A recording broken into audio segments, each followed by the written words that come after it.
Manastiri i Zvërnecit mbetet një nga atraksionet turistike më të frekuentuara të qytetit të Vlorës që tërheq çdo vit mijëra vizitor vendas dhe të huaj. I vendosur mes gjelbërimit dhe ujrave të lagunës të Nartës, ky monument kulturor vijon të ngjall kurreshtje për historinë, arkitekturën dhe qetësinë që ofron. Këtë fundjavë Zvërneci ka pritur turizëm nga Kanadaja, Gjermania, Italia, Franca dhe Spanja, të cilët e kanë cilësuar këtë vend si një ndalesë të domosdoshme gjatë eksplorimit të jugut të Shqipërisë. It was really nice. We liked the fact that it's near the ocean and we got to do a lot of activities. We went on the... Jemi nga Kanadaja. Vlora është shumë e bukur, mund të bësh shumë aktivitete dhe është afër detit. Ne kemi bërë dhe një udhëtim me varr. Në manastir duhet të na shoqëronte turi, por u anulua, ndaj vendosëm të merrnim makinë me qira dhe të vinim vetë. Nuk mund ta humbisnim këtë vend. Absolutisht që do të vi përsëri në Vlorë, pasi më pëlqeu shumë. Vengo dall'Italia, esattamente Lecce. Vi nga Lecce, Itali, është hera e parë që vi në Vlorë dhe më duket një qytet shumë i bukur.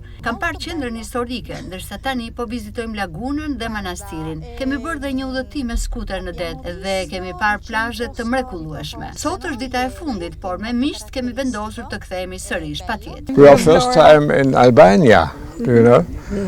And we are overwhelmed because of the beauty of the country. Unë jam nga Gjermania. Është hera jone parë këtu dhe është e vështirë të them se çfarë më pëlqen më shumë, sepse më pëlqen çdo vend. Kam qenë dhe në Gjirokastër, Berat dhe në Ksamil dhe dua të vi përsëri në Vlorë. We've just come here because a lot of people in Spain are talking about Albania. Kemi ardhur nga Spanja, jemi këtu prej 2 ditësh, por dorim dhe 10 të tjera. Kam parë vetëm pak nga Vlora deri tani, por dua ta shoh të gjithën nga fillimi në fund. Ushqimi është i mrekullueshëm. Vetë ndoshta nuk do të kthehem më sepse jam pak i moshuar, por do t'ua sugjeroj nipërve të mi. Erdha këtu sepse shumë njerëz në Spanjë po flasin për Shqipërinë.